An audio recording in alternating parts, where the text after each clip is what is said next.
আসসালামু আলাইকুম বন্ধুরা, কেমন আছো তোমরা? নিশ্চয়ই ভালো আছো।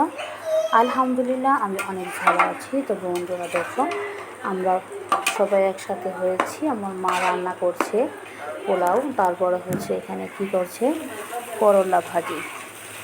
করলা ভাজি করছে, অনেক সুন্দর একটা ভাজি করছে। এটা দিয়ে অনেকে 2 প্লেট ভাত খেতে পারবে। আমার মা ভাজিটা এত সুন্দরভাবে করে আর বলার মতো নেই। তো বন্ধুরা, সবার ঈদ কেমন কাটলো? তারপর এখানে আবার রান্না করতেছে অনেক কিছু, মানে সবাই একসাথে হলে যা হয় আর কি। অনেক বড় বড় ডেকচিতে রান্না করছে আমার মা। এখানে গরুর মাংস কালাবোনা রান্না করছে। তারপর অনেক এটাও অনেক বড় ডেকচিতে রান্না করছে। আমরা সবাই যখন একসাথে হই তখন এরকমই হয় যে একটা মনে হয় একটা অনুষ্ঠানের মতো। তারপর এখানে রান্না করেছে গরুর মাংসের কোরমা।